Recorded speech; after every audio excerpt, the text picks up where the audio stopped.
Hello दोस्तों, स्वागत है आपके अपने चैनल अभिनव सॉल्यूशन में। दोस्तों, नंबर सिस्टम का आज हम एक महत्वपूर्ण टॉपिक लेके आए हैं, जिसमें हम इन सारे क्वेश्चनों को करेंगे। भाज्य संख्याएं, अभाज्य संख्याएं, स्वभाज्य संख्याएं, परिमेय संख्याएं और परिमेय संख्याएं, दो अंकों की संख्या एवं अंकों को पलटने से संबंधित प्रश्न। दोस्तों, इसका मैं सॉल्यूशन के साथ साथ आपका कॉन्सेप्ट भी बताऊंगा। लेकिन इससे पहले यदि संख्याओं को पहचाने संबंधित वीडियो नहीं देखे हैं तो उसका डिस्क्रिप्शन में लिंक दिया हुआ है, वो जाके देख लें। उसके बाद ये वीडियो आपके लिए काफ़ी हेल्पफुल रहेगा। तो आइए देखते हैं प्रश्नों को। पहला हमारा क्वेश्चन है, इसमें बोल रहा है कि कौन सी संख्या भाज्य है। तो भाज्य इसमें हम चारों ऑप्शन में देखते हैं तो 729, क्या ये भाज्य संख्या है? तो भाज्य संख्या की सबसे पहली परिभाषा होती है दोस्तों कि कोई भी संख्या हो जो अपने और एक के अलावा किसी अन्य संख्या से भी कटना चाहिए। जैसे कि हमारा 5 है, तो 5 ये खुद एक से कटेगा और 5 से कटेगा, तो क्या ये भाज्य संख्या है?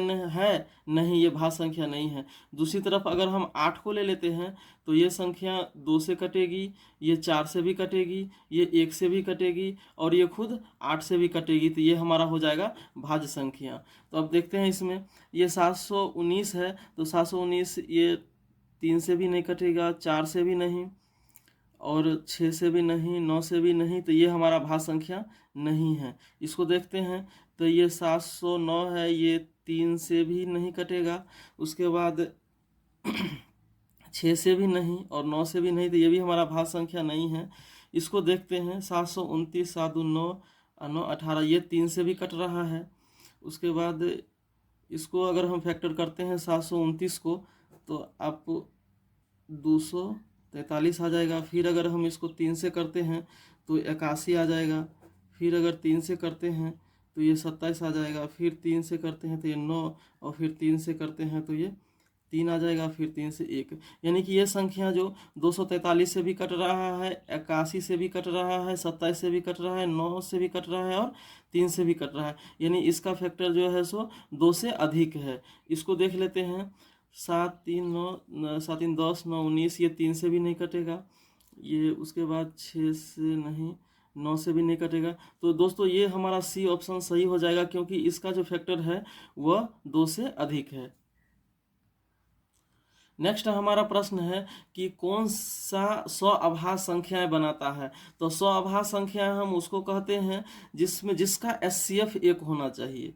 तो हम देखते हैं इसमें से किसका एचसीएफ 1 है। यदि हम 43 और 129 को देखते हैं तो क्या इसका एचसीएफ 1 है? नहीं, इसका एचसीएफ 1 नहीं है। इसका एचसीएफ अगर हम निकालेंगे दोस्तों तो इसका एचसीएफ 43 हो जाएगा। अगर इसमें देखते हैं इसका एचसीएफ, तो इसका एचसीएफ 3 निकल जाएगा। इसका एचसीएफ देखते हैं तो इसका एचसीएफ 21 निकल जाएगा। केवल 12 और 7 ऐसी संख्या है जिसका एचसीएफ 1 है, तो ये हमारा उत्तर हो जाएगा। नेक्स्ट है दोस्तों कि सभी परमेय संख्या। तो सभी परमेय संख्या क्या होती है? तो ये क्वेश्चन आपको एनटीपीसी 2017 में पूछा गया है। तो सभी परमेय संख्या आपको, एक है पूर्णांक। तो पूर्णांक हम उसको कहते हैं, पूर्णांक अगर हम पूर्ण संख्या जैसे है 1 2 3 4 5 0, उसमें अगर हम निगेटिव को शामिल कर देते हैं, निगेटिव अंक को, तो ये हमारा हो जाता है पूर्णांक संख्या। तो क्या ये सभी पूर्णांक, सभी परमेय संख्या पूर्णांक संख्या होती है? तो ये नहीं होती है। उसके बाद है कि पूर्ण संख्या। तो पूर्ण संख्या आपको यहाँ से हो गया, तो ये भी हमारा गलत हो जाएगा, काल्पनिक होगा नहीं। तो ये सभी परमेय संख्या दोस्ती होती है, वास्तविक संख्या होती है। हमारा डी ऑप्शन हो जाएगा। नेक्स्ट क्वेश्चन है हमारा कि दिए गए विकल्पों में से 2/4 और 0.6 के बीच आने वाली परमेय संख्या कौन सी है? तो 2.4 का मतलब आपको हो गया कि 0.50 और ये 0.60, इनके बीच जो संख्या आएगी ना वही आपका उत्तर होगा। तो अगर हम इसमें देख लेते हैं तो ये आएगा 25 चौका 100, ये हमारा आ जाएगा 0.4 समथिंग, जो कि 5 से कम है, तो ये तो हमारा होगा ही नहीं। इसमें देखते हैं, ये आ जाएगा हमारा ये 0.52 ऐसे करके कुछ, तो ये हमारा हो सकता है। आगे देखते हैं, ये हो जाएगा हमको 0.7 कुछ, तो ये तो 6 से ज़्यादा हो गया, ये भी नहीं होगा। इसको देखते हैं, तो ये हो जाएगा 4 दूना 8, 0.2, तो ये भी हमारा नहीं होगा। तो ये हमारा बी ऑप्शन उत्तर हो जाएगा। नेक्स्ट क्वेश्चन है, कह रहा है कि कौन सी एक परमेय संख्या है। तो अगर हम इसको देखें तो ये 2 का घनमूल पूछ रहा है, तो क्या ये रूट में है, ये क्या परमेय संख्या होगा? ये परमेय संख्या नहीं होगा। ये 8 का घनमूल पूछ रहा है, लेकिन अगर इसको हम घनमूल करते हैं तो ये हमारा 2 हो जाएगा, तो ये हमारा उत्तर हो सकता है। इसको देखते हैं तो ये भी नहीं होगा और ये भी नहीं होगा, तो हमारा बी इस तरीके से आंसर आ जाएगा।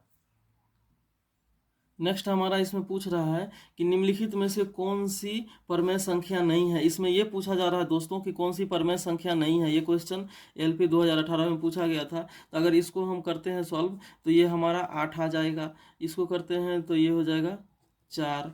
इसको करते हैं तो ये 2 आ जाएगा, इसका 8 का घनमूल। लेकिन इसको करते हैं तो इसका हमारा वैल्यू जो है सो परमेय संख्या में नहीं आता है, तो ये हमारा उत्तर हो जाएगा डी ऑप्शन।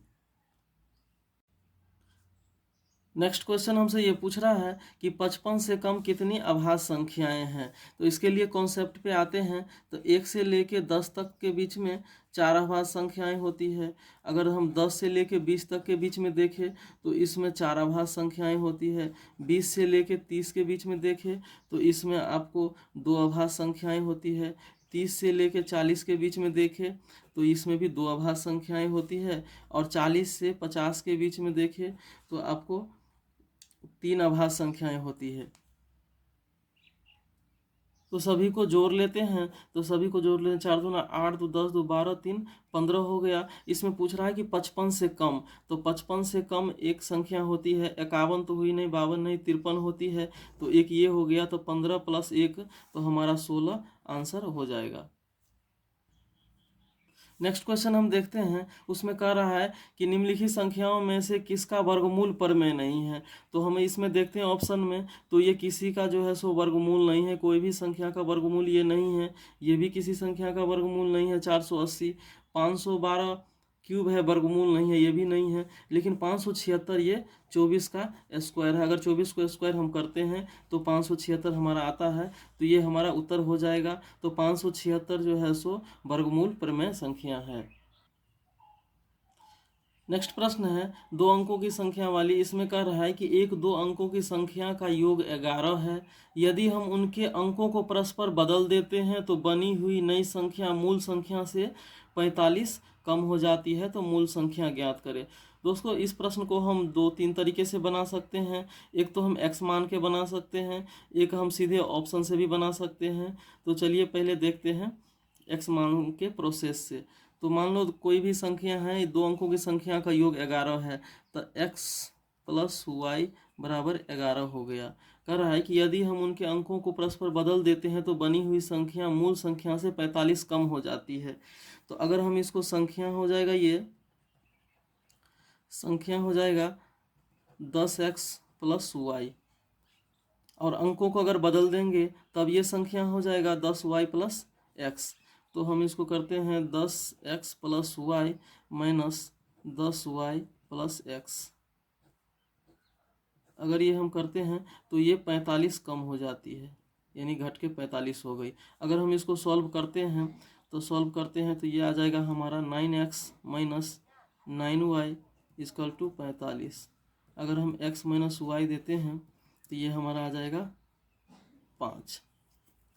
अब x + y आ गया 11 और x - y आ गया 5।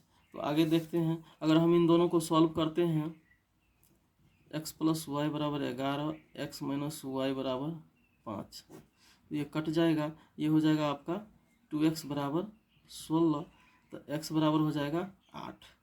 अगर हम इसमें मान रख देते हैं इस x + y = 11 में, तो ये हो जाएगा हमारा 8 + y बराबर हो जाएगा 11, तो y बराबर हो जाएगा,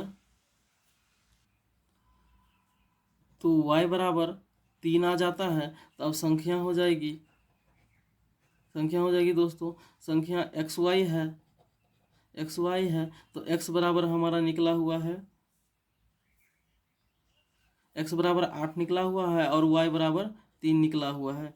तो ये हमारा संख्या हो गया। ये तो हमारा ऐसे करके उत्तर आ गया।